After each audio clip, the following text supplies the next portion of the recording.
অনেক কষ্ট করে বাবাকে মানুষ করেছিলেন, কিন্তু যারা যারা আমার বাবাকে মেরে ফেলেছে, অত্যাচারের বিরুদ্ধে প্রতিবাদ করার জন্য যারা এই যুব সমাজটাকে নষ্ট করে দিয়েছে।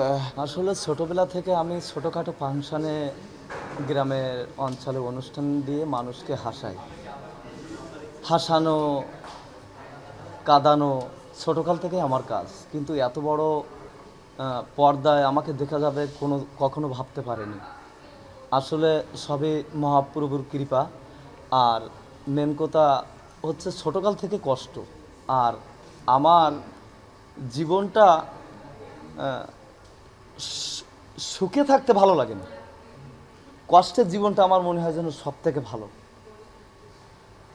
এতে হচ্ছে আমার যেমন অভিনয়টা ছিল যে একদম পুরো ভাঙনের কুলের মানুষ, কিন্তু অনেক কষ্ট করে বাবাকে মানুষ করেছিলেন, কিন্তু যারা যারা আমার বাবাকে মেরে ফেলেছে, অত্যাচারের বিরুদ্ধে প্রতিবাদ করার জন্য যারা এই যুব সমাজটাকে নষ্ট করে দিয়েছে, তাদের কাউকে আমি ছাড়বো না। কিন্তু একমাত্র বোন বিজলিকে যারা আগুনে পুড়ে মেরে ফেলেছে,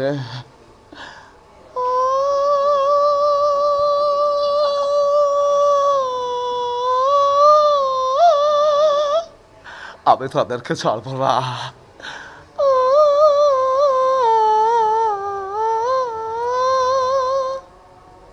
এটা কত জ্বালাবি। ধন্যবাদ।